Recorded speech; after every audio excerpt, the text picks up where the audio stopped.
ನನಗೆ ಈ ಕ್ಷಣಕ್ಕೆ ಹೊಳಿತಾ ಇರೋ ವಿಷಯ ಏನಪ್ಪಾ ಅಂದ್ರೆ, ಅತಿ ಶೀಘ್ರದಲ್ಲಿ ನ್ಯೂಸು ನಮ್ಮ ಚಾನಲ್ ನಲ್ಲಿ ಒಂದು ಅಡಿಗೆ ಶೋ ಶುರು ಮಾಡೋನಿದ್ದೀನಿ.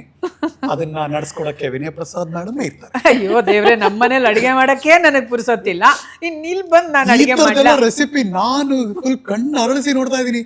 ಗುರು ಇದು ಸಖತ್ತಿದಲ್ಲ. ಯಾಕೆ ಪ್ರಥಮ is a very good cook. ಎಷ್ಟು ಚೆನ್ನಾಗಿ ಮಾಡ್ತಾಳೆ ಗೊತ್ತಾ, ಯಾವ್ದ್ರ ಸಿಪ್ಪೆ ಇದ್ರು ಹೀರೆಕಾಯಿ ಸಿಪ್ಪೆ ಚಟ್ನಿ ಮಾಡ್ತಾಳೆ.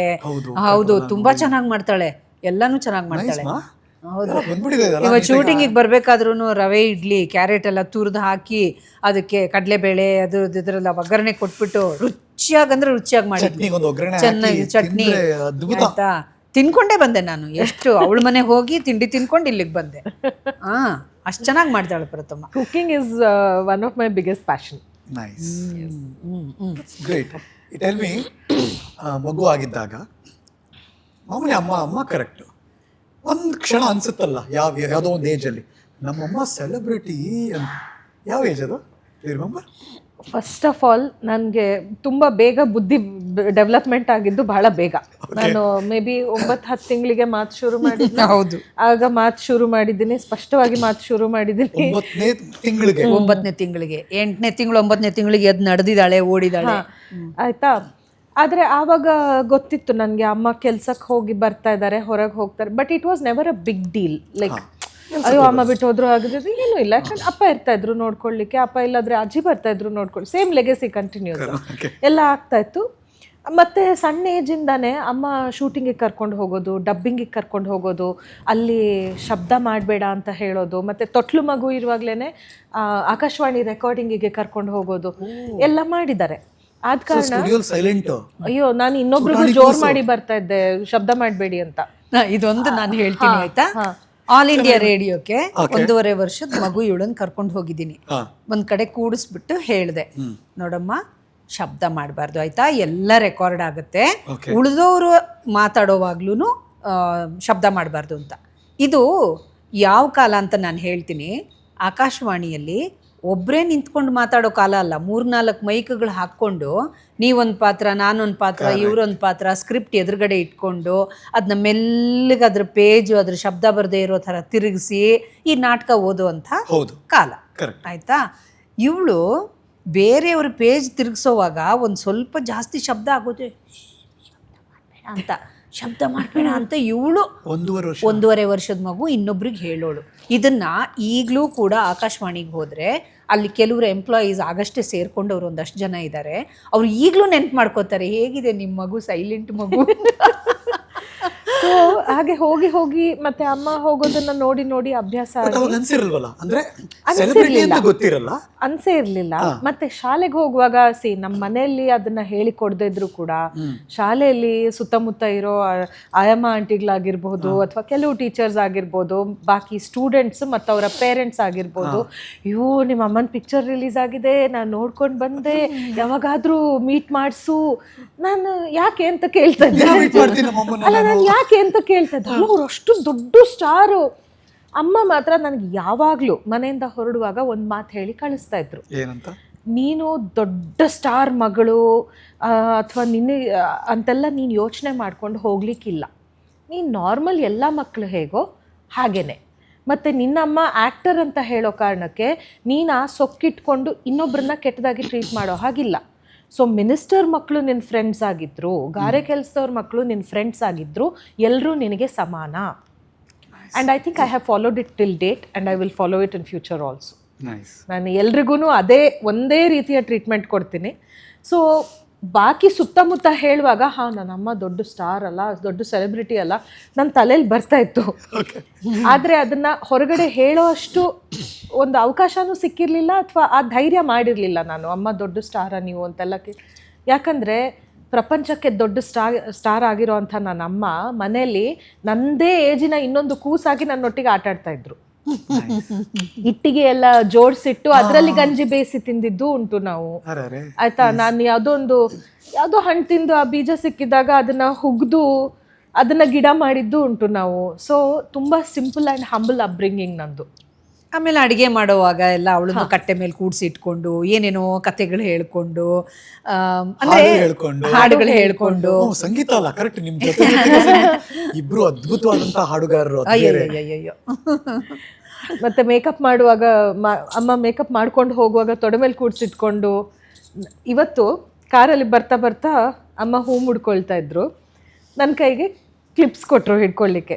ನನ್ಗಾಗ I felt like that same little 4-5 year old girl ಹೀಗೆ ಇಟ್ಕೊಂಡು ನಿಂತಿರ್ತಾ ಇದ್ದೆ ಅಮ್ಮನ ಹತ್ರ ಹೇರ್ ಸ್ಟೈಲ್ ಎಲ್ಲ ಮಾಡ್ಕೊಳ್ಳುವಾಗ. So nothing has changed. But ಆ ಶೂಟಿಂಗ್ ಕ್ಷಣ ಇತ್ತಲ್ಲ, ಅಂದ್ರೆ ಕ್ಯಾಮ್ರಾ, ಲೈಟ್ಸ್, ಆಕ್ಷನ್, ಅಲ್ಲೇನೋ ನಡೀತಾ ಇದೆ ಡ್ರಾಮಾ, ನಾನು ನೋಡ್ತಾ ಇದ್ದೀನಿ, ಏನೋ ಅರ್ಥ ಆಗದೆ ಇದ್ರು ಸಮಥಿಂಗ್ ಇಸ್ ಹ್ಯಾಪನಿಂಗ್ ಹಿಯರ್. ಇಲ್ಲ, ನಾನು ತುಂಬಾ ಅರ್ಥ ಮಾಡ್ಕೊಳ್ಳಿಕ್ಕೆ ಟ್ರೈ ಮಾಡ್ತಾ ಇದ್ದೆ. ಅರ್ಥ ಆಗದೆ ಇದ್ರು ಅಂತ ನಾನು ಒಂದ್ ಕಡೆ ಕೂತವಳೆ ಅಲ್ಲ. ನನ್ಗೆ ಆವಾಗ್ಲಿಂದಾನು ಸಿನಿಮಾಟೋಗ್ರಫಿ ಬಗ್ಗೆ ಒಲವು, ಅವ್ರು ಹೇಗೆ ಯಾವ ಟೈಮಲ್ಲಿ ಆಕ್ಷನ್ ಕಟ್ ಹೇಳ್ತಾರೆ, ಅವ್ರು ಹೇಳುವಾಗ ರೋಲಿಂಗ್ ಅಂತ ಹೇಳುವಾಗ ಆಕ್ಟರ್ಸ್ ಹೇಗೆ ಪ್ರಿಪೇರ್ ಆಗ್ತಾರೆ, ನಾನು ತುಂಬಾ ಅಬ್ಸರ್ವ್ ಮಾಡ್ತಾ ಇದ್ದೆ. ಒಂದೊಂದು ಸಿನಿಮಾದಲ್ಲೂ ಅಬ್ಸರ್ವ್ ಮಾಡ್ತಾ ಇದ್ದೆ. ಮತ್ತೆ ಬಾಕಿ ಆಕ್ಟರ್ಗಳ body language in correlation to my mother's actions, ಅದನ್ನು ಎಲ್ಲ ಗಮನಿಸ್ತಾ ಇದ್ದೆ. ಹೌದು, ಯಾಕಂದ್ರೆ 1.5 ವರ್ಷದ ಮಗು ಆಕಾಶವಾಣಿಲಿ ಕೂತ್ಕೊಂಡು ಸೈಲೆಂಟ್ ಅಂತ ಹೇಳಿತ್ತಲ್ಲ, ಆ ಒಂದು ಅಲರ್ಟ್ನೆಸ್ ಯಾವತ್ತೂ ಇತ್ತು ಅವಳಲ್ಲಿ. ಆಮೇಲೆ ಕಲಿಬೇಕು ಅನ್ನೋ ಉತ್ಸಾಹ, ಅದು ಇನ್ನೊಂದು. ಆಮೇಲೆ ಅದ್ರ ಬಗ್ಗೆ ಡಿಸ್ಕಷನ್ನು, ಅಂದ್ರೆ ಸ್ಟಾರ್ಗಿರಿ ಬಗ್ಗೆ ಡಿಸ್ಕಷನ್ ಅಲ್ಲ, ಅಲ್ಲಿ ಏನ್ ಇವತ್ತು ಕೆಲಸ ಮಾಡಿದ್ವಿ ಅದ್ರ ಬಗ್ಗೆ ಡಿಸ್ಕಷನ್. ದೊಡ್ಡವರು ಅವ್ರು ಏನೋ ಕೆಲಸ ಮಾಡ್ತಿದ್ರೆ ಮಕ್ಳು ಬಂದು ಏನಾದ್ರು ಕೇಳಿದ್ರೆ ನಿಂಗೆ ಗೊತ್ತಾಗಲ್ಲ, ಸುಮ್ಮನಿರೋ, ನಿಂಗೆ ಸಂಬಂಧ ಇಲ್ಲ, ಓದ್ಕೋಗು, ಇದೆಲ್ಲ ನಡೆದು ಬಿಡುತ್ತೆ ಮನೇಲಿ. ಒಂದಿನಾನು ನಮ್ಮ ಮನೇಲಿ ನಡೆದಿಲ್ಲ, ಅಮ್ಮನಿಂದ ಮಾತ್ರ ಅಲ್ಲ, ಯಾರಿಂದಾನು ನಡೆದಿಲ್ಲ. ಅದನ್ನೇ ನನಗೆ ಏನೇ ಇದ್ರು ಎಕ್ಸ್ಪ್ಲೇನ್ ಮಾಡಿ, ಅಥವಾ ಒಂಚೂರು ಆವಾಗ ಸಮಯದ ಅಭಾವ ಇದ್ರೆ ನಾನು ಮತ್ತೆ ಹೇಳ್ತೀನಿ ಅಂತ ಹೇಳಿ they would make it a point to explain later. ಬರೀ ಎಕ್ಸ್ಪ್ಲೇನ್ ಮಾಡೋದು ಆ ಸಿಚುವೇಶನ್ಗೆ ಮಾತ್ರ ಅಲ್ಲ, ಅದನ್ನ ಪುರಾಣಕ್ಕೆ ರಿಲೇಟ್ ಮಾಡಿ ಹೇಳೋದು, ಅದನ್ನ ಚರಿತ್ರೆಗೆ ರಿಲೇಟ್ ಮಾಡಿ ಹೇಳೋದು, ಅದನ್ನ ಇನ್ನೊಬ್ಬ ಯಶಸ್ವಿ ಜೀವನದ ಬಗ್ಗೆ ರಿಲೇಟ್ ಮಾಡಿ ಹೇಳೋದು, ಯಾವುದೋ ದಾರ್ಶನಿಕರ ಸಾಹಿತ್ಯದ ಬಗ್ಗೆ ರಿಲೇಟ್ ಮಾಡಿ ಹೇಳೋದು, ಇಂಥದ್ದೆಲ್ಲ ಮಾಡಿ ಹೇಳಿರೋದ್ರಿಂದ ಆಗ್ಲೇ ನಮ್ಮ ತಲೆಯಲ್ಲಿ ಅದೊಂಥರ ಶಿಲೆ ಕೆತ್ತಿದ ಹಾಗೆ. ಇದು ನಾನು ಬೆಳೆದಿರೋದು ಹೀಗೇನೆ, ಅದರಿಂದ ಅದೇ ತರಹದಲ್ಲಿ ಪ್ರಥಮ ಕೂಡ ಬೆಳೆದಿರೋದು. ಅವಳಿಗೂ ಅಬ್ಸರ್ವೇಷನ್ ಜಾಸ್ತಿ. ಈಗ ನಾನು ಹೇಳಿದಂಥ ಇಷ್ಟು ಪಾಯಿಂಟ್ಗಳನ್ನು ಒಳಗೊಂಡು ಅವಳು ಬೆಳ್ಕೊಂಡು ಬಂದ್ಲು.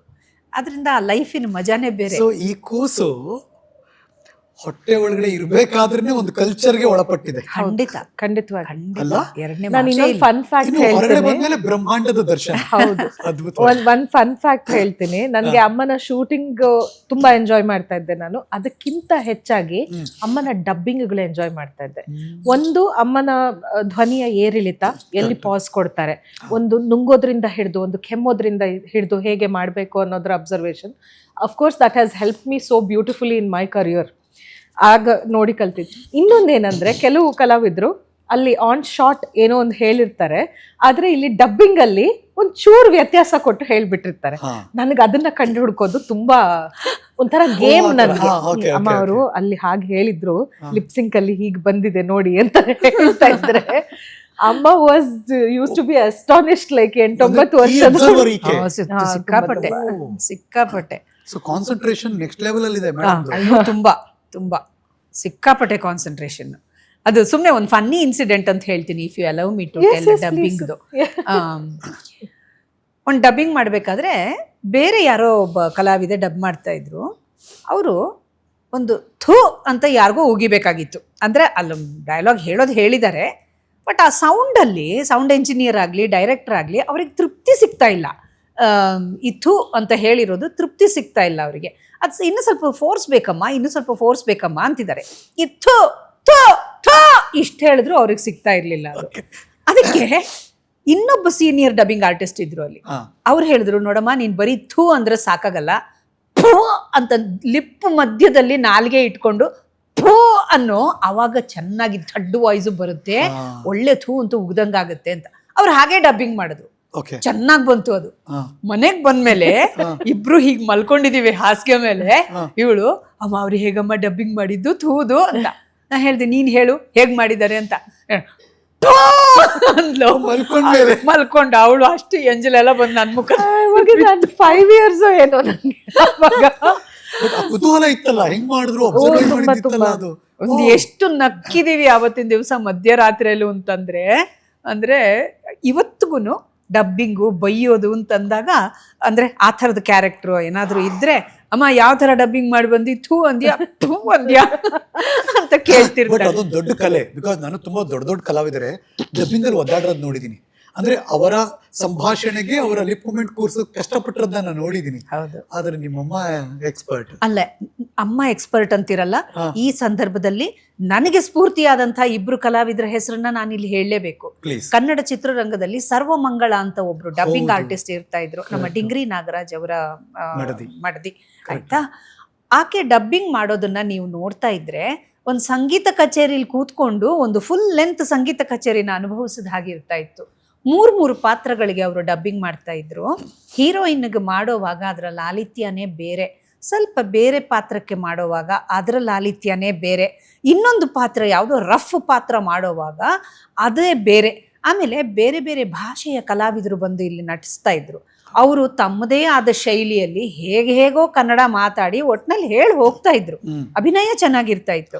ಅದಕ್ಕೆ ಪೂರ್ತಿ ಜೀವ ತುಂಬಿಸ್ತಾ ಇದ್ದಿದ್ದು ಸರ್ವಮಂಗಳ ಅವ್ರನ್ನ ನಾನು ನೆನಪಿಸ್ಕೊಳ್ಳೇಬೇಕು. ಅವರು ಡಬ್ಬಿಂಗ್ ಮಾಡೋವಾಗ ನಾನು ಕಣ್ಣು ಬಾಯಿ ಬಿಟ್ಟು ಅದನ್ನ ನೋಡ್ತಾ ಕೂತ್ಕೋತಿದ್ದೆ. ಅವರಿಂದ ನಾನು ಸಿಕ್ಕಾಪಟ್ಟೆ ಕಲ್ತಿದ್ದೀನಿ. ಇದ್ರ ನೆಕ್ಸ್ಟ್ ಪ್ರಥಮನಿಗೆ ರಿಲೇಟ್ ಮಾಡಿ ಇನ್ನೊಂದು ಹೇಳ್ತೀನಿ. ಇನ್ನೊಬ್ರು ಕಲಾವಿದೆ ಸರಿತಾ. ನಾನೊಂದು ತೆಲುಗು ಸಿನಿಮಾ ಡಬ್ಬಿಂಗ್ ಮಾಡಕ್ಕೆ ಅಂತ ಹೋಗಿದ್ದೆ. ಅವಾಗ ಅಲ್ಲಿ ವಿಜಯಶಾಂತಿ ಅವರು ಡಬ್ಬಿಂಗ್ ಸಿನಿಮಾ ಆಕ್ಟ್ ಮಾಡಿರೋಂಥ ಒಂದು ಬಿಟ್ಟಿಗೆ ಡಬ್ಬಿಂಗ್ ಮಾಡೋದಕ್ಕೆ, ಯಾಕಂದ್ರೆ ವಿಜಯಶಾಂತಿ ಅವರಿಗೆ ಸರಿತಾ ಅವರೇ ಧ್ವನಿ ಕೊಡ್ತಾ ಇದ್ರು. ಅವರು ಡಬ್ಬಿಂಗ್ ಮಾಡ್ತಾ ಇದ್ರು. ಅವ್ರ ಶೈಲಿ ಹೇಗೆ ಅಂತಂದ್ರೆ, ಆ ವಿಜಯಶಾಂತಿ ಅವರು ಅಷ್ಟೇ ಅದ್ಭುತವಾಗಿ ಅಭಿನಯಿಸ್ತಾ ಇದ್ರು. ಅವ್ರ ಧ್ವನಿ ಏನೋ ಸ್ವಲ್ಪ ಗಡಸು ಅನ್ನೋ ಕಾರಣಕ್ಕೆ ಇವರನ್ನ ಡಬ್ಬಿಂಗ್ ಆರ್ಟಿಸ್ಟ್ ಆಗಿ ತಗೋತಾ ಇದ್ರು, ವಾಯ್ಸ್ ಆರ್ಟಿಸ್ಟ್ ಆಗಿ. ಇವರು ಒಂದ್ಸರ್ತಿ ಆ ಪೇಜ್ ಫುಲ್ಲು ಓದ್ಕೊಂಡ್ಬಿಡೋದು, ಅವರು ಆಕ್ಟ್ ಮಾಡಿರೋದನ್ನ ಇನ್ನೊಂದ್ಸಲ ನೋಡ್ಕೊಂಡ್ಬಿಡೋದು, ಅಲ್ಲಲ್ಲಿ ಎಷ್ಟು ಪಂಕ್ಚುಯೇಷನ್ಸ್ ಬೇಕು ಅನ್ನೋದನ್ನ ಡಾಟ್ಸ್ ಅಲ್ಲಿ ಹಾಕಿ ಇಟ್ಕೊಳ್ಳೋರು. ಓಕೆ. ಆಮೇಲೆ ಸ್ಕ್ರೀನ್ ನೋಡ್ತಾ ಇರ್ಲಿಲ್ಲ, ಸ್ಕ್ರೀನ್ ಓಡ್ತಾ ಇತ್ತು. ಇವ್ರು ಇಲ್ಲಿ ನೋಡ್ಕೊಂಡು ಅದ್ಭುತವಾದ ಮಾಡ್ಯುಲೇಷನ್ನು, ನಗು, ಅಳು ಎಲ್ಲ ಸೇರಿಸಿ ಅವ್ರು ಕೆಲವೆಲ್ಲ ಪೊಲಿಟಿಕಲ್ ರೋಲ್ಸ್ ಎಲ್ಲ ಮಾಡಿದ್ದಾರೆ. ಫುಲ್ ಒಂದು ಪೇಜ್ ಡಬ್ಬಿಂಗ್ ಮುಗಿಸ್ಬಿಟ್ಟು ಓಕೆನಾ ಸರಿಗಾ ಒಂದ ಅಂತ ಕೇಳೋರು. ಬಿದ್ದೋಗ್ಬಿಡ್ತಿದ್ದೆ ನಾನಂತೂ. ಕೇಳಿಸ್ಕೊಂಡ್ರೆ ರೋಮಾಂಚನ, ಅದು ರೋಮಾಂಚನ.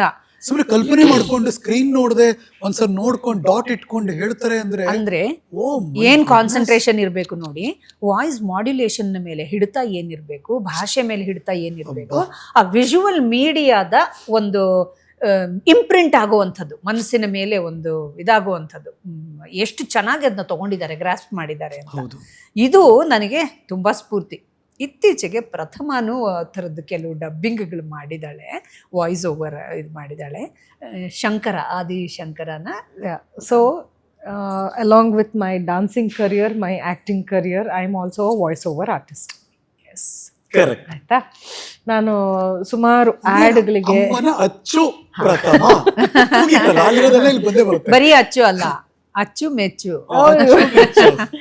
ಸೊ ಸುಮಾರಷ್ಟು ಆಡ್ಗಳಿಗೆ, ಇನ್ಕ್ಲೂಡಿಂಗ್ ಮಲಯಾಳಂ ಆಡ್ಗಳು ನಾನು ವಾಯ್ಸ್ ಕೊಟ್ಟಿದ್ದೀನಿ. ಕರೀನಾ ಕಪೂರ್ ಇರ್ಬೋದು, ಅಥವಾ ಕಟ್ರೀನಾ ಕೈಫ್ ಇರ್ಬೋದು, ತಮನ್ನಾ ಅವರದ್ದು ಇರ್ಬೋದು. ಹೌದು.